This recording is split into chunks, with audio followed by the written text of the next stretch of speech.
Hey, how's it going, everybody? This is Hocus, and welcome back to another episode in, yes, our single-player world. So it's been a while, hasn't it, since we jumped into the single-player survival series. I thought I would make an episode. I've been working off camera, and that's kind of the inspiration behind switching back from Ramblecraft, because we've been doing a lot of Ramblecraft, and not that it's boring me, but I do like to keep things switched up and different so that you guys don't get bored, so that I don't get bored, etc. But you might notice that, you know, some things have changed. We are in the deep storage room at the moment, the bulk storage area. Some things have changed. Now, take a guess at what it is. I'm going to reveal it in just a second. All right then, so for the grand reveal, we are going to remove the scaffolding together. And by this point, you've probably guessed I have been working on the ceiling, which is something I've been putting off because I don't know what it is about working on ceilings, especially when they're this high, but having to put all of the scaffolding down is just kind of a pain in the butt. So I've been putting it off, like I say, but just recently I've had a lot of inspiration to play the single player world, and I decided to just get this done. So here we go. I love the sound of scaffolding breaking, so I'm going to take a little bit of time to be silent and just knock it all out.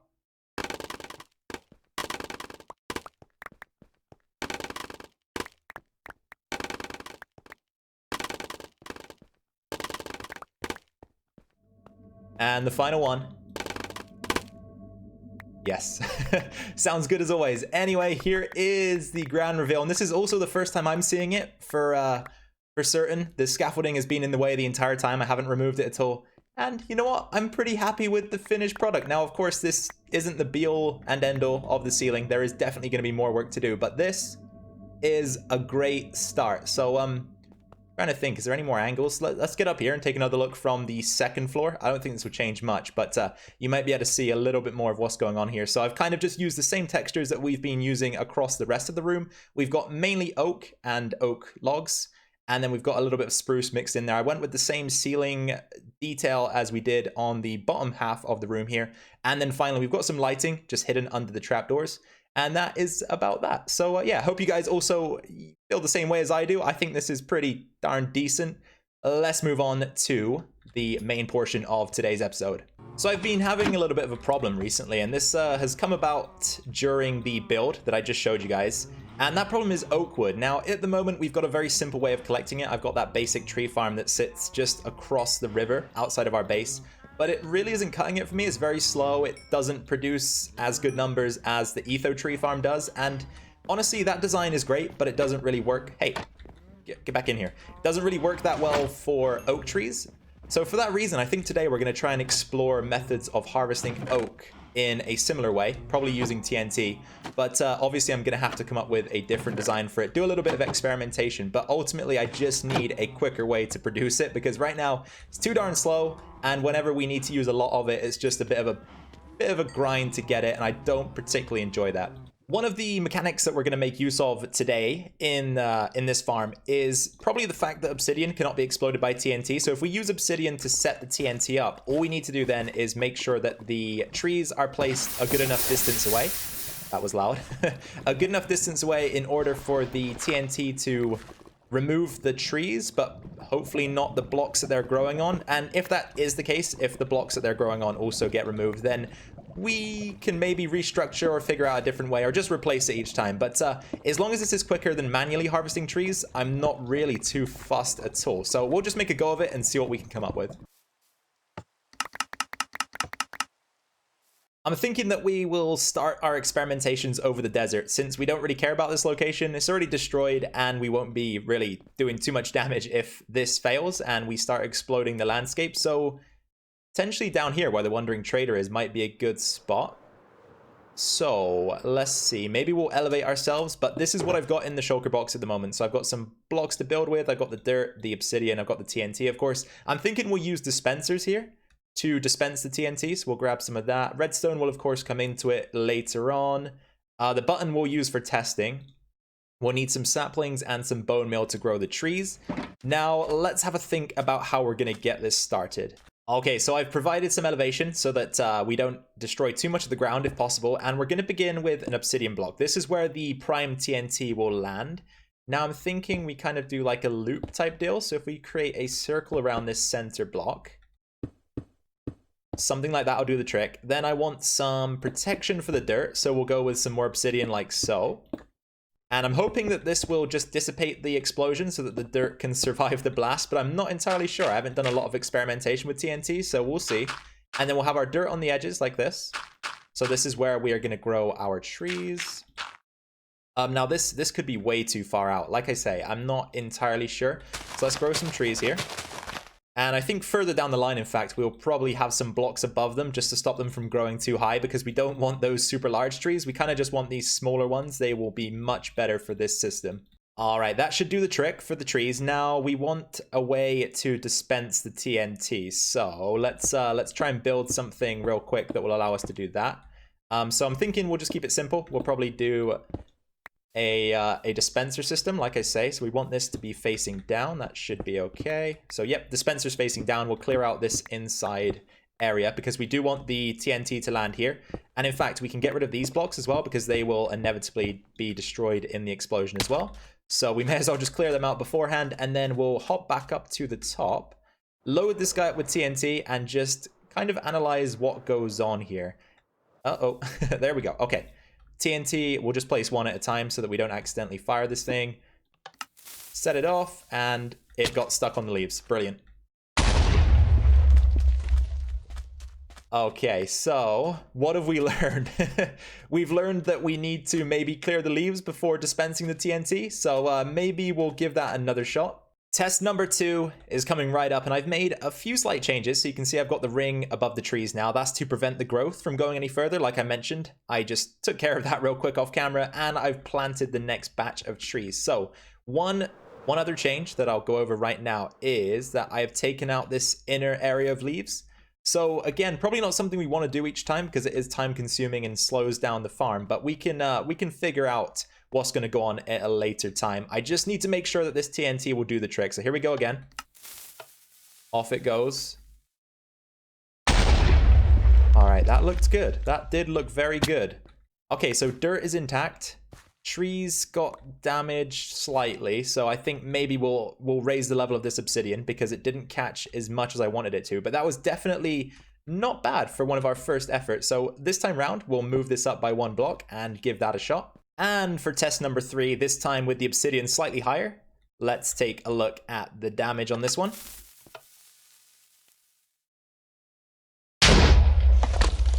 All right, that seems, yeah, that is about perfect, isn't it? Unfortunately, it looks as though the dirt gets caught in the crossfire with this.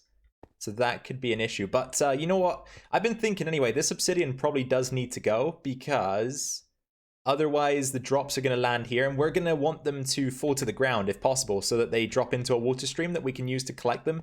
So perhaps, wait, did I? You know what? I might not have even grown the trees on this side, or did I?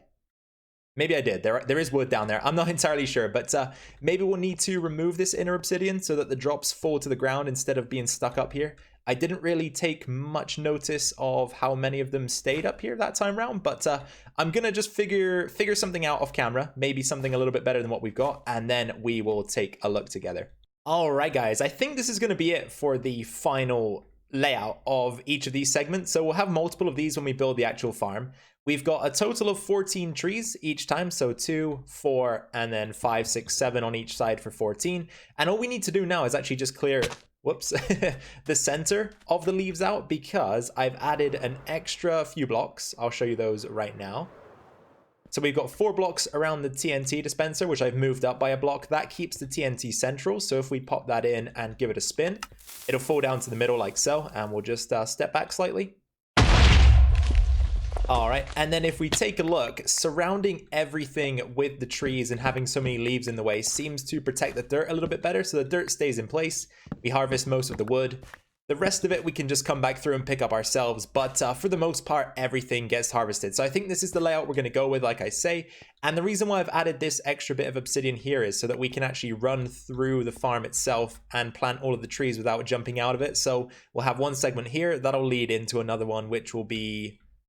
let me think about this. We'll have another block here, and then we'll have the dirt for the next section. So there'll be trees right there. And then again, we'll have this little circular layout, and we'll do that multiple times and have a dispenser for each of those segments. So I think this will be the way it goes. Now we just need to figure out a permanent place in the world for this to go.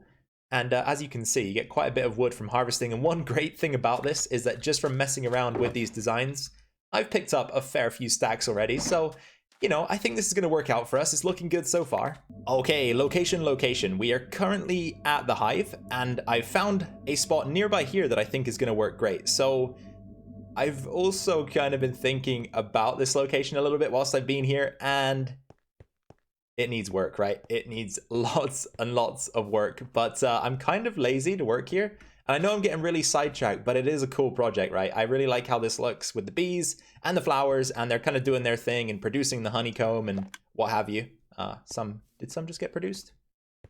Oh, yeah, there's some right there. I don't know if that was the piece, but this place is cool, needs some work, and we are going to be adding to it. So across the river here, right on this location, I think is where we're going to begin with the tree farm. So I think first things first, we will just grab the shovel, maybe level out a little bit of area. Much better, right? Much better. We've got some flat surface to use, and that is always a benefit when building anything like this. So this block right here is going to indicate the very first circle that we're going to build. So I guess we'll just replace it immediately with some obsidian. And then that means we'll want to go ahead and do something a little bit like this. Now, the reason why I'm building this part first is because I need to make a judgment on how wide the collection system needs to be. So like I mentioned earlier, there's going to be some water that flows underneath the farm to collect wood, saplings, sticks, that kind of thing. So we'll have something like that. Then, of course, the middle will be open eventually.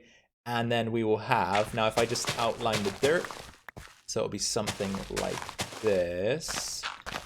Yep, that's about right. And like that. Okay. And again like this. And I think it will meet up right there. Will it? No, that's a little bit incorrect. We actually need to replace that. Okay, yep, good. And then we can take the middle out because this won't be there in the end.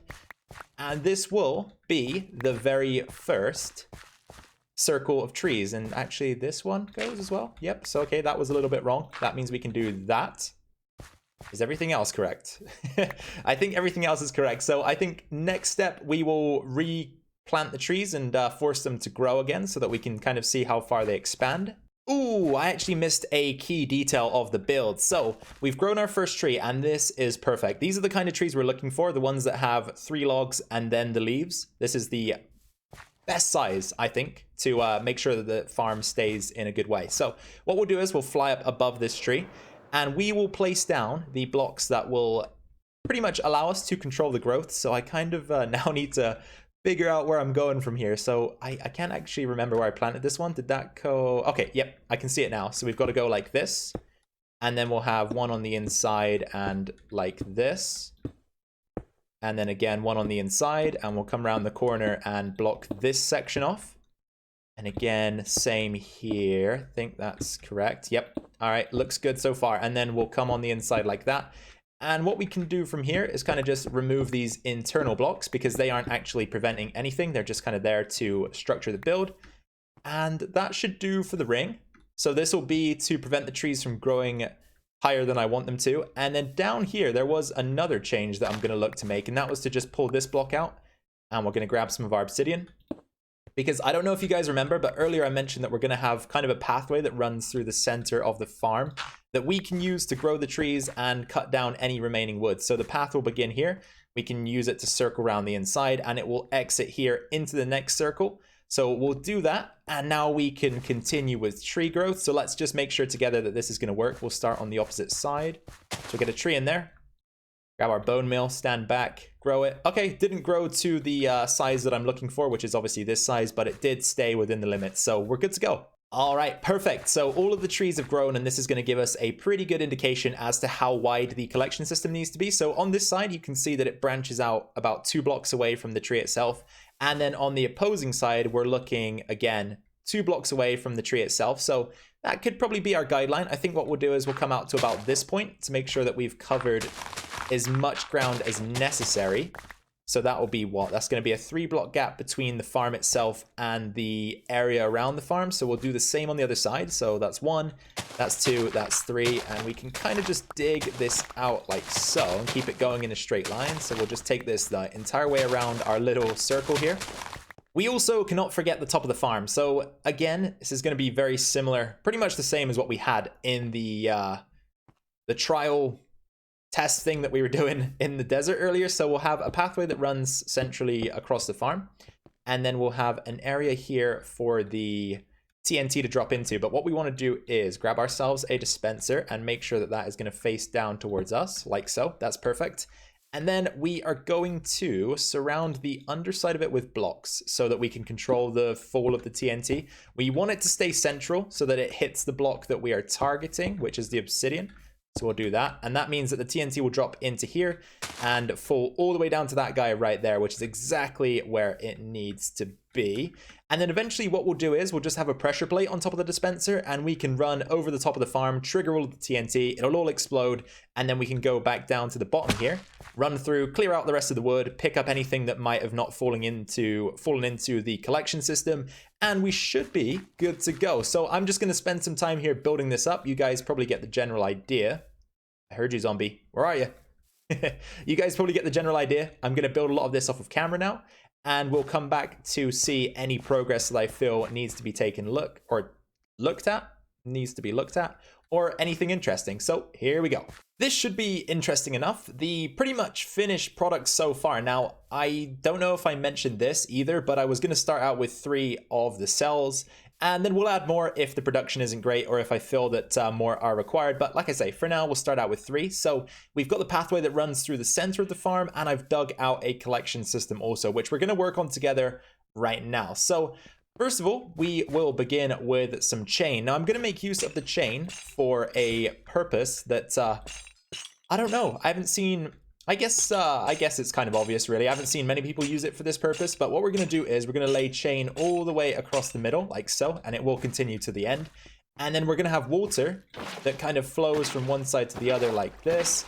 And the chain should stop that, but they also should allow items to drop through. So the ice here will just fall into the channel. And then down in this channel, beneath the chains, we will have water that flows in either of the directions so that we can just have a centralized collection system. Now, I think that'll work pretty well. Let's actually probably gather up this water and maybe shut it out for now so that we can build the central channel first. And once again, I guess what we'll do is we'll just do this off camera. You guys can take a look at it with me at the end. Actually, you know what, guys? I've thought of an issue immediately. So let's say, for example, an item drops in this row of blocks here. It goes into the water stream and then is forced onto the ice here. It actually won't move anywhere, right? And then other items could get stuck with it. So we are going to have to make a slight change, and that is going to be quite simple. So what we'll do is we will remove the water, remove the trapdoor, and remove the ice. And we'll simply go down a level like this. So it will be 1, 2, 3, 4, 5, 6, 7, 8. And then again, water bucket in here.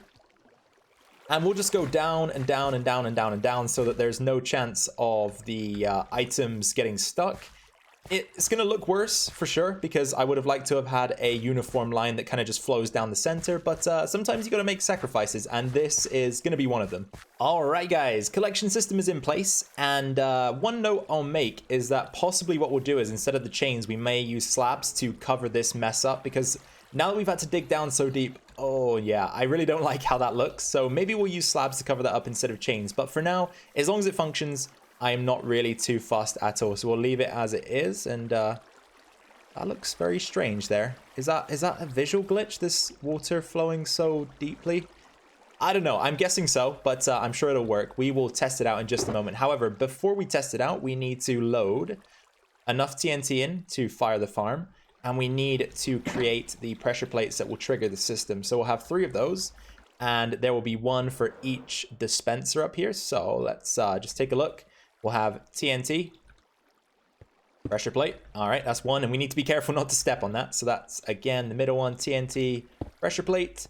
And then finally, we will have 1 more piece of TNT and 1 more pressure plate. Now, I'm going to take a few seconds just to make sure that this farm is ready to be fired, and we will test it together and see what happens. Hopefully, fingers crossed, everything runs smoothly. Everything looks good. Let's get a test going here. So what you'll do is you'll enter the farm across the obsidian pathway. And I haven't really figured out a good way to do this, but what you want to do is clear out the center of the tree leaves. So I've done that in this one. And then I think the best way really is to kind of just crawl through the farm like this so that you're not having to break down every leaf that you come across. So we'll crawl the way through. And then again, we'll just want to break out these central leaves here. Create a pathway for the TNT to fall. That should do the trick. And there's one more to be done. So I guess really now that we're in this situation, one thing to consider is that if we add more cells to this farm, it just makes it a little bit more time consuming and a little bit more difficult to knock the leaves out. But you know, it's a little price to pay, a little price to pay, not to play, a little price to pay in order to speed up the collection of trees. So we should be good to just run across and fire the TNT now, and hopefully they don't interfere with each other. I haven't tried firing multiple of these at once. So here we go, guys. Once again, fingers crossed. Wish us luck. Here we go.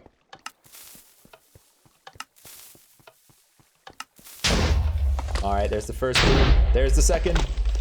And the third. I think everything looks good, right? Let's run in long and see what we've got going on. So we've got a little bit of wood here. And of course, there will be some remaining. That is fine. But the idea here is to just come on through with your axe. Clear up the rest. Be careful where you're standing. You don't want to fall into the collection system. I'll make sure you're keeping your footing. Okay, so we can then go into the next layer, see what happened here. Okay, once again, similar type outcome. Just collect this wood up. And third one, once again, same type deal. And then finally, what have we got down in the collection system here? So we've got some wood, some saplings, some apples, all the kind of things you want to see. I probably want to get down there, don't I? Let's temporarily remove this chain and swim on down. Oh, there's more coming. Now, this is the other parts of the farm. I guess afterwards you kind of have to wait for the leaves to despawn so they can drop their stuff. That will also be collected. We can once again repair this.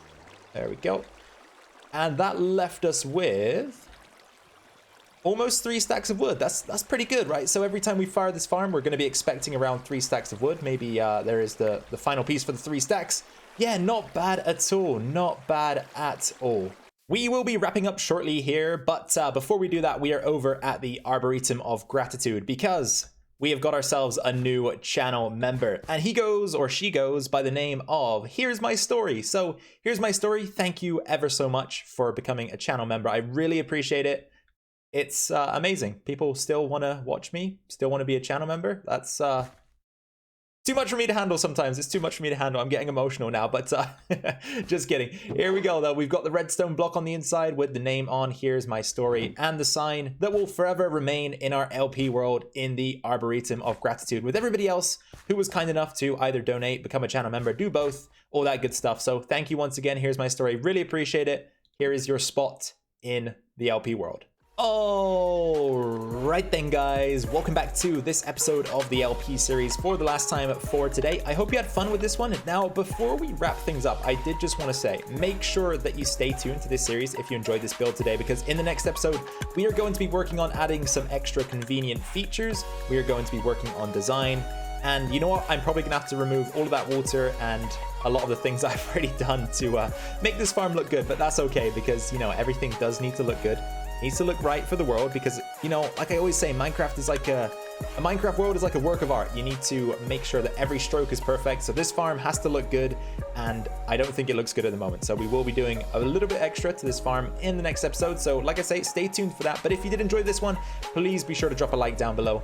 Any comments, suggestions, questions, or feedback should go in the comment section down below. I'll be sure to read every single one and respond to as many as I feel require a response. And then finally, if you're new around here, then first of all, welcome to the channel. My name is Hocus. I hope you enjoyed your stay today. If you did, consider hitting that red subscribe button to stay tuned to this series. I've also got a pretty cool SMP series, which you guys seem to be enjoying, the Ramblecraft series. So make sure to go check that out also. And that is pretty much it. So like I say, guys, take care, enjoy your week, and I will see you in the next video. Bye for now.